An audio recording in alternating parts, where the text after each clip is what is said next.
স্বামী বিদেশ।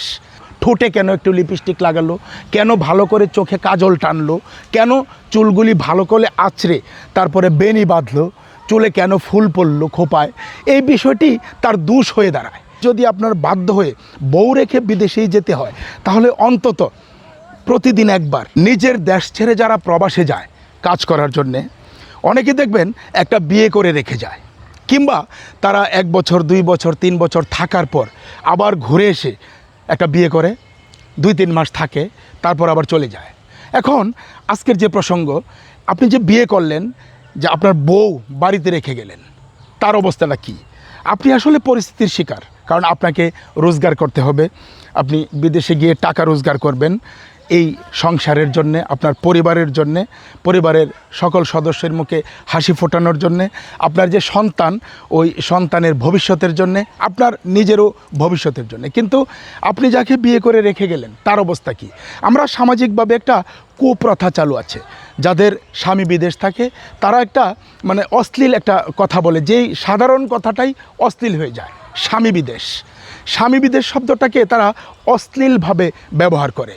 যার স্বামী বিদেশে থাকে সে বিদেশির বউ, প্রবাসীর বউ, এবং তারা দূরে ইয়ার্কি ঠাট্টা করে বা অনেকটা আপনার অশ্লীল ভঙ্গিতে বলে অমুকের স্বামী বিদেশ।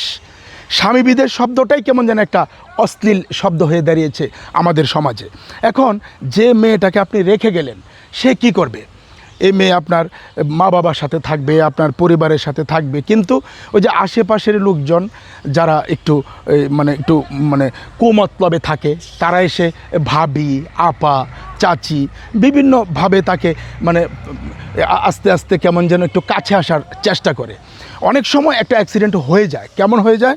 এরকম করতে করতে আপনি অনেক বছর বিয়োগ থাকেন, সে আসলে মানুষ আস্তে আস্তে কেমন একটা মহব্বত তৈরি হয়ে যায়, কোনো একজনের প্রতি দুর্বল হয়ে যায়, এবং সে ওই আপনাকে রেখে তার সাথে পালিয়ে যায়, তাকে বিয়ে করার স্বপ্ন দেখে। অনেক সময় একটা অবৈধ সম্পর্ক গড়ে ওঠে তাদের মধ্যে। এখানে আসলে দোষটা কার? এই বিষয়টা আসলে একবার ভাবা উচিত।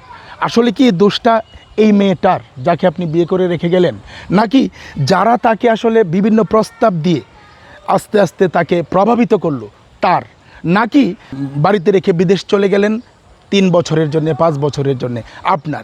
আসলে এই দুষ্টাকার, এই বিষয়টা আপনারা যারা ভিডিওটা দেখছেন আপনারাই ভালো বলতে পারবেন। আমি না হয় নাই বললাম, বিবেকের ভার আপনাদের উপরে দিলাম।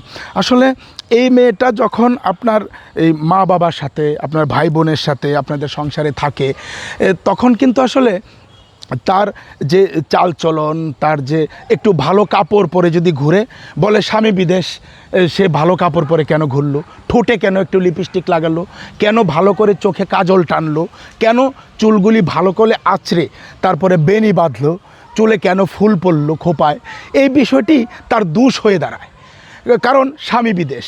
এখন সামাজিক দৃষ্টিতে এই নববধূ যাকে আপনি রেখে গেলেন, তার আসলে বিধবার বেশে ঘোরা উচিত, তাহলে হয়তো তারা খুশি হতেন। সব মিলিয়ে আমি যদি আপনাদেরকে বলি, যারা নতুন বউ রেখে বিদেশে চলে গেছেন, কিংবা আপনি প্রতি 3 বছর 2 বছর পর পর এসে 1 মাস থাকেন, চলে যান, এই নববধূর যে কষ্ট, এই কষ্টটা আসলে বোঝা উচিত। কারণ প্রত্যেকটা নারী চায় তার স্বামী তার কাছে থাকুক, অল্প রোজগার করুক, সে পুঁটি মাছের ঝোল দিয়ে ভাত দিবে, ছোট একটা পাখা দিয়ে বাতাস করবে, তাকে সেবা করবে, স্বামীর সাথে কোথাও ঘুরতে যাবে, বাবার বাড়িতে যাবে স্বামীকে নিয়ে, স্বামীর সাথে মিষ্টি নিয়ে যাবে, বাবার বাড়িতে সে বুক ফুলিয়ে বলবে তোমাদের জামাই মিষ্টি এনেছে। আসলে এই শব্দটা তার 3 বছর পর পর করতে হয়, প্রতিনিয়ত পারে না। এই যে প্রবাসীর বউদের যে কষ্টটা, এই কষ্টটা কিন্তু আসলে বোঝা উচিত প্রত্যেকটা মানুষের।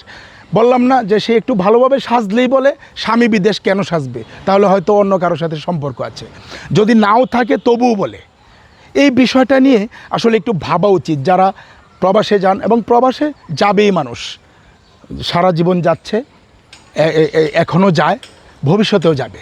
আপনাদের এই যে আপনাদের স্ত্রীকে কিভাবে রেখে গেলেন, কতটুকু পারিবারিক বন্ধনে রেখে গেলেন, কতটুকু আপনি অনলাইনে ইন্টারনেটে প্রতিদিন কথা বলে তাকে সান্ত্বনা দিতে পারছেন, এই বিষয়টা একটু ভাবা উচিত। আমার মনে হয় যদি আপনার বাধ্য হয়ে বউ রেখে বিদেশেই যেতে হয়, তাহলে অন্তত প্রতিদিন একবার 2 মিনিট করে হলেও কথা বলুন, ভিডিও কলে আপনার চেহারা দেখান, প্রেমটা আপনার সাথেই সংযোগ হোক এবং আপনার এই ভালোবাসা প্রেম আপনার প্রতি যে মায়া, ওই মায়ার বন্ধনে সে অপেক্ষা করুক 2 বছর 3 বছর, স্বামী আসবে সে আশায়। এই বিষয়টা সবারই ভাবা উচিত। এই ছিল আসলে প্রবাসী বউদের গল্প।